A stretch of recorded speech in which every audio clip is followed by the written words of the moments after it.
일곱 머리와 열 뿔의 짐승에 대해서 말씀을 나눕니다. 요한계시록의 상징과 초월성의 그 모든 것들이 우리가 성경을 이해하는데 어려움을 주고 있습니다만, 우리가 그 핵심을 우리가 파악하면 잘 이해하지 못한 그런 부분도 마음속에 깨달아지고, 아, 이런 뜻이겠구나 하고 짐작할 수 있습니다. 요한계시록에 나오거나 또 성경의 많은 부분에서 여자는 도시입니다. 도시. 여기서 음녀는 음란한 도시죠. 세계에 여러 음란한 도시들이 종종 있습니다. 그래서 사람들이 도박을 하지 않는 사람도 라스베가스에 가면 다 도박을 합니다. 거기에서는 도박이라는 개념이 그 도시에는 사라져 없기 때문에 그냥 게임으로 모든 사람들이 다 참여하고 심심풀이라서도 할 일이 없어요. 그런데 거기에서 빠져들면 도박의 도시에 중독되는 것이. 홍콩이나 마카오도 그와 같은 것이 있는데, 이 마카오는 가보면 온갖 귀신들이 가득한 참 이상한 도시가. 그래서 도시를 점령하고 있는 그런 권세자들이 있어요. 우리가 성시화 운동을 하는 것은 그 도시에 들어가면 거룩하게 되는 것이 성시화의 도시입니다. 예루살렘에 들어가면 옷깃을 여미고 하나님의 말씀을 사모하기 위해서 예루살렘에 들어간다는 거죠. 물론 오늘날 현재 있는 예루살렘이 꼭 뭐 그런 의미로서 우리가 다가오지 못할지라도, 거룩한 도시라는 것이 사람의 옷깃을 여미고 정신을 깨끗하고 가다듬게 하는 것이고, 방탕한 도시라는 것은 그런 속에 들어가면 사람들이 정신이 해이해지고 방탕해지는 것입니다. 그러면 그와 같이 방탕한 도시가 되든 거룩한 도시가 되든 그 도시를 누가 다스리고 점령하느냐에 따라서 그 현상이 일어납니다. 라스베가스는 돈이, 쾌락이 그 도시를 지배하는 짐승입니다. 그 도시를 다스리는 그 짐승이 그 도시에 오는 모든 사람들을 그런 속으로 끌고 가는 거예요. 또는 두렵게 하는 그와 같은 짐승이 우상 숭배와 온갖 귀신을 섬기는 것으로 어떤 도시에는 사람들이 그걸로 휘몰아 들어가요. 거룩한 도시는 그 도시를 다스리는 거룩한 영이 그 사람들을 깨끗하고 정결하고 세상의 모든 유혹과 더러움에서 떨쳐버리고자 하는 하나님의 말씀이 있고 성령의 운행하심이 있는 그런 도시가 되는 거죠.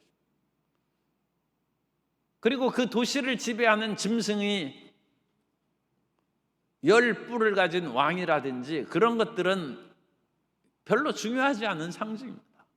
여러 그 시대를 걸쳐서 주권자들이 바뀌는 것을 이제 말하는 것입니다.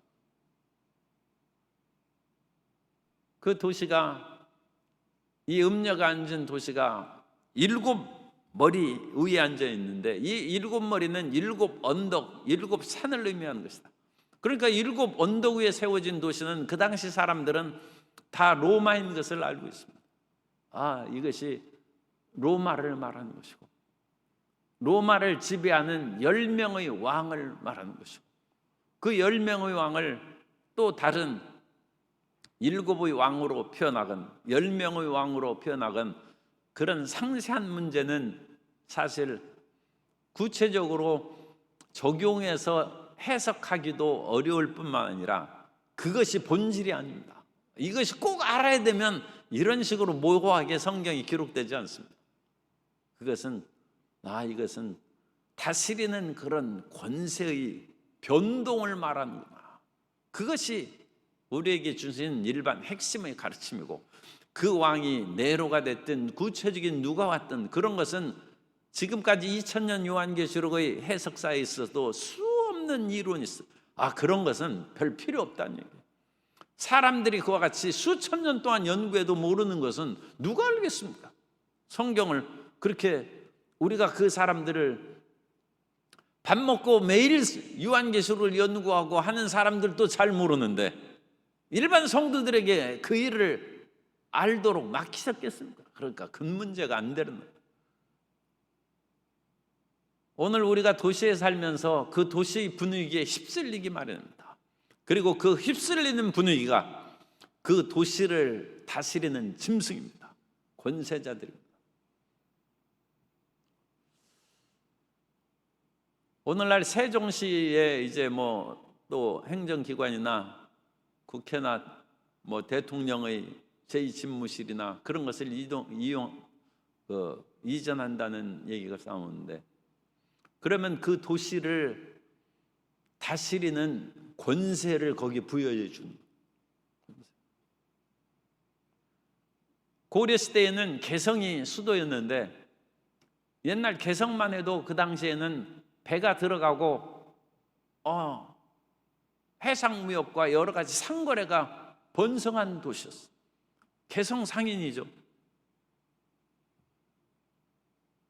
그러므로 그와 같은 번영한 경제력을 가지고 수도를 삼고 나라가 발전해 나갈 수 있었어요. 옛날에는 물길이 영산포까지 오고 심지어는 바닷물길이 남광주까지 들어왔다. 그래서 밀물이 들어올 때는 그 돛담배를 딱 돛을 달고 서 있으면 이 목포에서부터 물길이 쫙 해가지고 영사pon까지 그냥 배가 저절로 오는 거예요. 물건 생선 싣고 오면 저절로 하는 것이고 심지어 남광주까지 그것이 들어오는 거예요. 그리고 썰물이 나갈 때는 큰 노력을 기울이지 않아도 배가 저절로 바다로 휩쓸려 나갑니다. 얼마나 장사하기 쉬워요. 그러나 토사가 쌓이고 강바닥이 높아짐으로 말미암아 영산포가 이제 그와 같은 일을 수행하기가 어렵게 됐어. 그러면 그 도시는 당연히 바다의 경제력을 상실했기 때문에 쇠퇴하는 것입니다. 에베소가 쇠퇴한 것도 에베소 흐르는 강물이 토사가 많아지고 그럼으로써 도시 경제력이 줄어들고 뿐만 아니라 토사가 쌓임으로 곳곳에 습지가 생겨서 말라리아 질병이 생김으로 말미암아 도시의 질병이 생겨서 그 거대한 에베소, 그리고 그 에베소에 따르는 아르테미스 여신을 높이 섬겼는데 여신도 소멸하고 도시도 소멸하고 폐허로 변해버리고 만. 대전은 아주 조그만 도시였어요. 그런데 거기에서 철도가 놓이고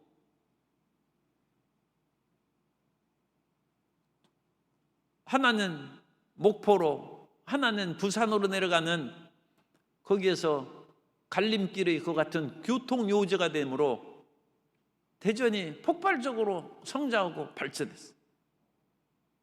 그 같은 교통요지를 밑에 옛날에 더 큰 도시였던 전주에다가 그것이 세워졌다면 전주는 아마 굉장히 큰 도시가 됐습니다.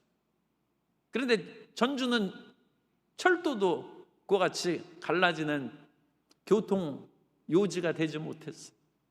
그러므로 한옥마을이나 여전히 보존되고 있는 것입니다.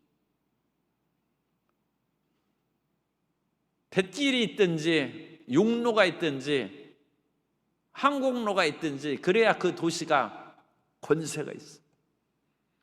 그런데 교통의 요지도 아니고 뱃길도 아니고 공항도 없어지고 그러면 그 도시가 뭘 먹고 삽니까?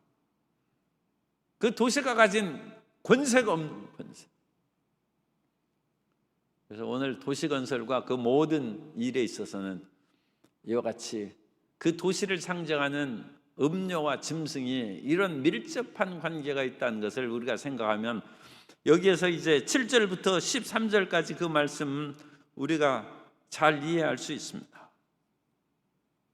7절에 왜 놀랍게 여기느냐 하는 것은 이거 이해가 안 돼. 사도 요한도 이해가 안 돼. 그러자 해석 천사라고 이제 이름을 붙입니다.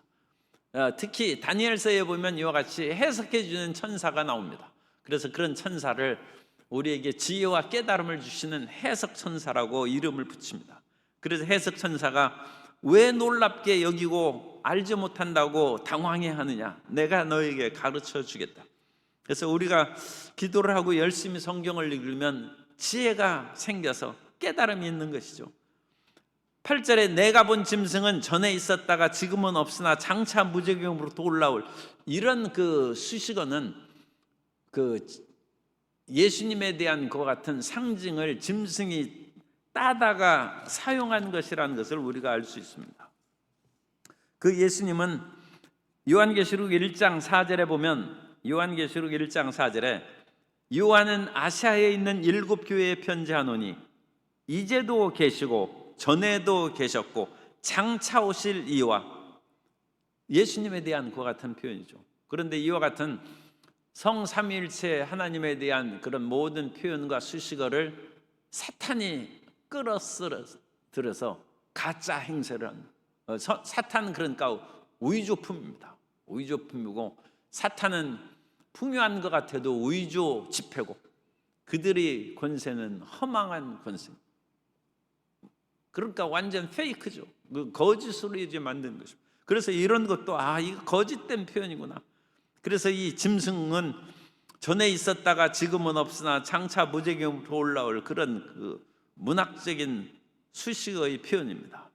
그래서 땅에 사는 자들을 유혹하는데 생명책에 기록되지 못한 자들은 이런 데 유혹되고 빠져 들어간다는 것입니다. 그러니까 하나님을 믿으면 그 하나님에 대한 신앙이 이 세상의 어떤 거에도 흔들리지 않는 굳건한 믿음으로 가져야 돼요. 9절, 지혜 있는 뜻이 여기 있으니 그 7머리는 여자가 앉은 7산이요. 그러니까 이제 로마의 7산 언덕을 말하는 것이고, 또 7왕이라 5은 망하였고 하나는 있고 다른 하나는 아직 이르지 아니하다. 이것은 역사적으로 나오는 7이라는 그 완전수죠. 그 왕의 권세자들을 뜻하는 것입니다. 그래서 7왕에 대한 비밀을 구체적으로 해석했는데 별로 뚜렷한 어떤 왕이나 7으로 국한되는 어떤 국가, 제국을 찾기가 어렵습니다. 그러므로 이것은 그냥 상징적인 7이라는 숫자다. 그래서 이전에 이미 지나간 역사고, 지금 하나 다스리는 권세자가 있고 또 다른 권세자가 또 올 것이다 하는 그런 의미로서 이해하면 이건 충분합니다. 그리고 이 11절에 보면 갑자기 이제 또 10명으로 그래요. 그래서 이 왕의 권세가 총체적인 7에서 또 그 당시는 10명의 왕으로 같이 또 상징되고 있구나, 그렇게 변화를 주고 있습니다. 지금 없어진 짐승은 8째 왕이니 7 중에 속한 자라. 그러니까 8째 왕인데 7 중에 어떻게 속하느냐, 이해가 안 되죠. 그런데 이 7이라는 것은 전체적인 권세를 가진 왕을 말하는 것이고, 그 전체 권세 안에는 다시 10명의 왕이 그 속에 들어가는 것입니다. 7 안에 열이 들어가는 것입니다. 그 어찌 그러나 숫자적으로는 이해가 안 돼도 7은 전체의 권세를 상징하고 10명은 그 안에 있는 작은 국가의 1명, 2명, 10명의 왕을 상징하니까 7 안에 열이 들어가는 것입니다. 그래서 이 8째 왕은 아마 이것은 네로를 상징하거나 그러지 않을까, 그렇게 생각하고, 지금 없어진 짐승은 이것은 네로에 대한 그와 같은 그 당시의 그 전설을 인용한 것입니다. 네로가 자살했다는 얘기가 있는데 사실은 자살한 것이 아니라 잠시 딴 곳으로 파르티아 제국으로 피해 갔다가 다시 파르티아의 후원을 얻어서 로마 제국을 공격해서 다시 왕위에 오를 것이라는 그런 소문이 받아 있어요. 그래서 네로는 역사적으로는 자살한 것입니다. 그런데 실질적으로는 네로는 죽지 않았다는 그와 같은 소문이 있었어요. 그래서 요한계시록에서 이와 같은 사실을 반영하고 있는 것으로 이와 같이 해석이 됩니다. 그리고 지나가는 얘기지만 중요한 얘기이기 때문에 우리나라가 OECD 국가 중에 20년째 자살률이 1위입니다. 절대로 자살하면 안 됩니다. 그것은 신앙적으로도 큰 문제일 뿐만 아니라 자살하면 그 모든 이 세상의 고통이 죽은 후에 그대로 짊어지고 있어요. 이 세상에서 우리가 고통이 있어도 너무 배고프면 배고픈 것으로 인하여 잠시 내 마음이 가진 고독과 삶의 여러 가지 괴로움을 잊어버릴 수 있어요. 이 육체라는 것이 참 희한해서 우리의 정신의 괴로움을 잊어버리게 해주는 그런 작용을 합니다. 그리고 그 육체가 생명의 기쁨으로 넘쳐나면 잠시 마음의 시름을 잊어버리는 때도 있어요. 그런데 죽으면 육체가 없어요. 한 번 괴로운 것을 영원히 못 벗어버립니다. 그래서 절대로 살아있을 때 그 문제를 주님 앞에 기도하고 해결해야지, 죽으면 없어지겠거니 생각하면 큰 오산입니다. 죽으면 그대로 그 몸과 그 몸은 없어지죠. 그 모든 마음의 괴로움이 그대로 쏟아져 내리는 거예요. 그래서 자살해서 죽은 사람들이 얼마나 영적인 세계에서 괴로워하는지 그 신비주의자들의 그런 이야기가 많이 있습니다.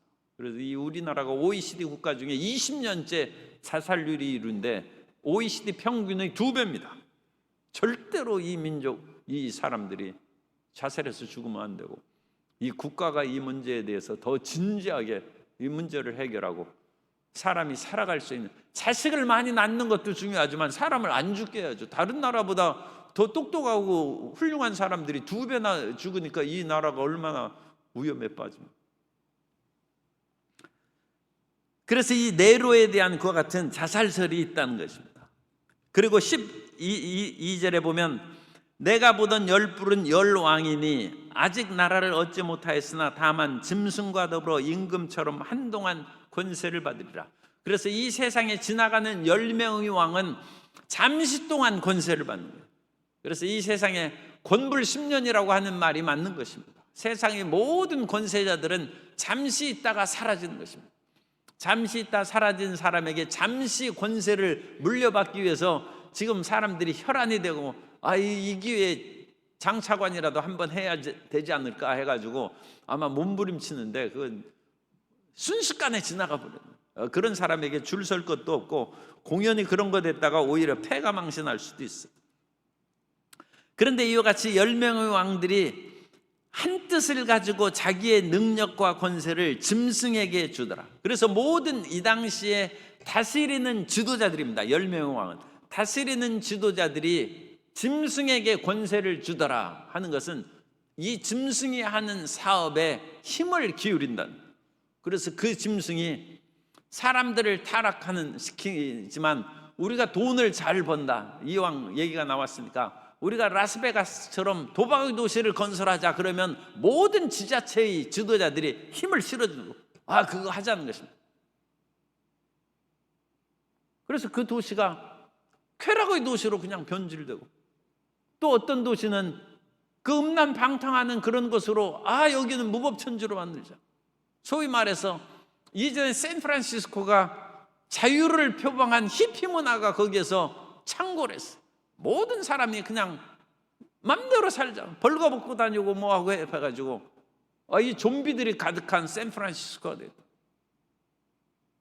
왜? 그 당시 시장과 지도자들이 자유를 사랑하는 사람들의 모임으로 그 쾌락의 도시 또는 방종의 도시의 권세를, 그러니까 이 짐승은 좀 상징적입니다. 어떤 쾌락이라든지 방탕이라든지 아니면 온갖 그런 인간의 그런 이기적이고 방종하고 또 하나님에 대하여 함부로 말하고 하는 그런 모든 것들을 하는 사탄의 세력, 그 사탄의 세력을 하는 그 짐승에게 현재의 권세, 땅의 권세를 가진 왕들이 힘을 실어준다. 힘을 실어준다.